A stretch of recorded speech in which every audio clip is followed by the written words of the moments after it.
Hey guys, Harsh here, back in the video. So after a very long time, I have a HOGAN wings model for you guys today from the M series, of course. So this is the Boeing F-15 in the 1 to 200 scale, and this particular version of the F-15 is from the Japanese self-air defense, I think it is called. Yeah, it is the F-15DJ Japan Air Self-Defense Forces number 028072 in the inside blue livery or the color scheme, whatever you like to call it. Looks very nice, as you can see on the plane. And also it has quite a few ordnance in the wings as well, so that is another reason of this purchase. I also have the Israeli Air Force One, which I will be shortly unboxing, so stay tuned for that video as well. And that particular F-15 also has quite a few ordnance inside it. Taking a quick look at the bottom, you can see how it looks like, which is as expected from HOGAN wings, very nicely detailed. So let's just quickly take it out of this packaging as well.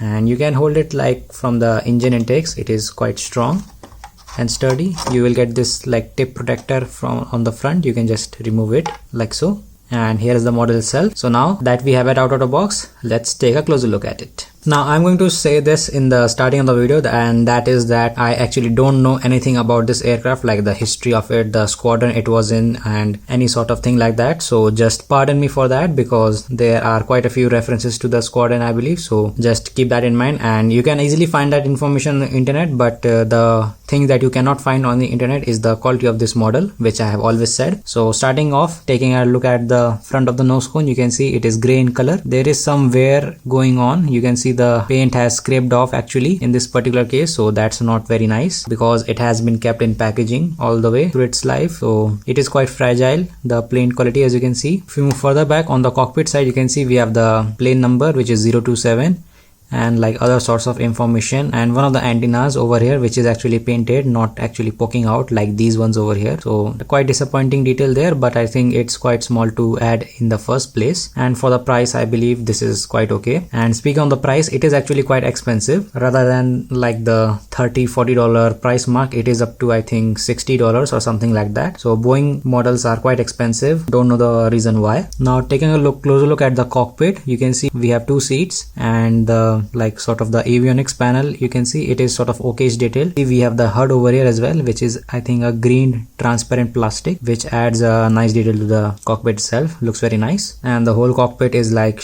sealed shut. The Israeli Air Force One has the cockpit in like open position. It does come separately, so you will need to paste it accordingly to your requirement. I will show you that in that particular video as well. Now if you look at the sides of the cockpit, you can see we have the engine intake, and there are a lot more details going on over here, and that is because one of the things I recently found out is that the engine intake can actually like bend up and down, so that when the aircraft is in like funny positions, it can have the optimal air take for the two massive engines it has on the back, so it can like move up and down to get the maximum amount of airflow. And on the right hand side, you can see we have this sort of port over here, which is silver finished. This is actually for the which is inside the F-15, so a very nicely detailed output there, as you can see. But it would have been nice to see like a small bit of black paint on the inside to add a bit more realism to the cannon itself. And obviously it is only a single cannon aircraft, so it is missing on the other side. Quite nice to see that. Although you will get this sort of silver finish over here, this is actually for the fuel port. If you know, the F-18 can be refueled mid-air, so that is where the fuel port goes and fill this fighter jet up with loads of fuel. And you can see like we have sort of markings there as well to indicate like how far or how close the boom arm is to the fuel port, which is quite nice as well. If we move exactly to the back of the cockpit, you can see we have this antenna poking out. This is for like satellite or GPS, something like that, I'm not sure, but still looks very nice. And you have this section cut out over here, which is actually for the air brake. In this small models, they don't like put separate air brakes inside it, but for example the Su-30 that I had this air brake opening up and closing down, so that was quite nice. But for this small model, I think a small cutout is quite okay. The panel markings on this particular version are practically non-existent. You cannot see any of them, but I think that might be the case on the real version, or it might not be, because there aren't any panel markings on the bottom as well, and that is I think quite impossible.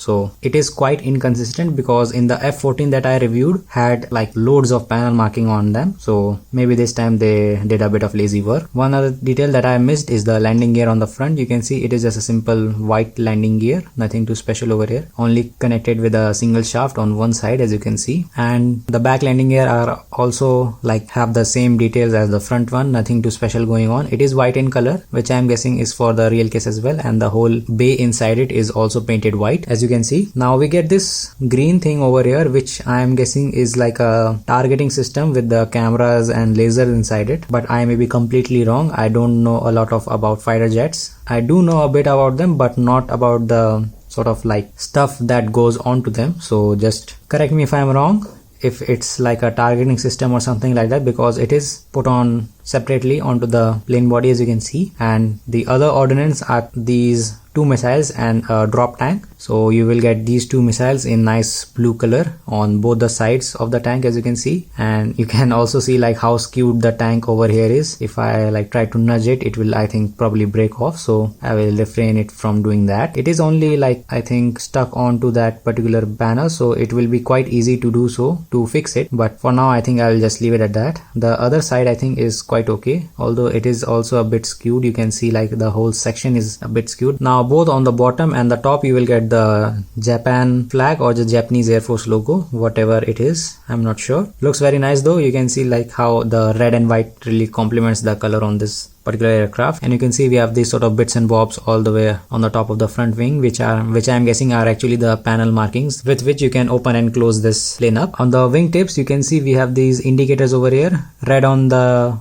left side and green on the right side, which is quite accurate. Very nice to see that. And also some strobe lights as well, which I believe these are. And you can see like how the blue paint is actually quite small in compared to the actual size of the plane. So I think this is to make like the aircraft a bit smaller or mismatch it for some other aircraft, because in this particular configuration I think it kind of looks like an F-16, which is a much more simpler aircraft than the F-15. So maybe like enemy forces can think, oh, like it's a F-16, we can easily take it down, and then when they get closer they realize that it is an F-15 and they are screwed, or maybe some absurd reason which I don't know. It also has some camo going on. At first I thought it was like a paint spill or something like that, but it is actually like a simple camo design which is going all the way around, as you can see. And on the rudders there you can see also it is the same case. So now I think that it is not a paint spill. And speaking of that, you can see it is also quite nicely detailed. You have the slits cut out for the rudder, which is I think sort of missing on here with the ailerons, which is quite strange to see. And you can see that little chip over here is also missing. Maybe someone accidentally struck this aircraft too hard. On the tail itself it says the registration number of the aircraft and the logo for the squadron, I believe, which is a snake or a cobra in particular, I believe. Same story on the other wing there, as you can see as well. On the top of, you can see we have these sort of vents over here which pilots can use to like disperse the fuel sometimes in some cases. Very nice detail there as well. On the elevators there isn't much going on. They are like fully rotatable elevators, so they don't have like a slit cut out over here to rotate separately. This whole, I think the elevator rotates, and you can see the panel markings are on it as well with very little tiny text, which makes it impossible to read and print properly. Moving to the other end again, we will be able to see the engine detail from here quite nicely. You can see the blue paint ends over here and the silver paint starts from here, which is basically like saying that this part is too hot for the paint to even stick on, so they just refrain from painting this area. And the exhaust system I think are quite nicely detailed over here as well. They have this very nice silver metallic finish on the top as well, as you can see. Looks very nice. And you have some sort of markings going on over here as well, which is quite nice to see. Now one more thing I will do is just quickly measure the aircraft length, and I actually don't need to do it, but some guys I think asked in the comment like how big the aircraft is, so I will just do that quickly. You can also do so by like going to Google and finding the actual length of the aircraft, convert it to centimeters and then divide it by 200, because this is a 1 to 200 scale model, so it should be like appropriately sized. So if I just put that in a certain way right there, I think is good. A few millimeters will be off, I guess. So it is 95 millimeters in length, and if I quickly measure the width of it as well, it is 65 millimeter, which is 6.5 centimeter. and if I were to measure the height, then I think it would be around 3 centimeters, something like that. So it is at 26.9, which is almost like 3 centimeters, you can say. So whatever diorama you make, you can easily make it like 3 or 4 centimeter tall, just like I have one over here. It is, I think, 4 centimeter tall. So if I just remove this car over here, you can see it fits perfectly inside it. And if I turn on the lights as well, you can see it looks very good. And if I completely turn off the light, then you can see it looks quite good in there as well. So that is, guys, the Boeing F-15 from the Japanese self-air defense or self-air defense forces, whatever their name is. It is quite complicated for me. So thanks for watching the video, guys. Hopefully you enjoyed it. And I currently only have like 1 or 2 aircraft to review, and after that I am particularly done, because right now I am currently focusing on the diecast cars, not the planes. So maybe in the future you will see more of this video, but as of now this is it. So just do let me know in the comments below if you like more videos from this, so I can also expedite my model plane connection. So again, thanks for watching the video, guys. Hopefully you enjoyed it, and as always, I will see you all in the next one.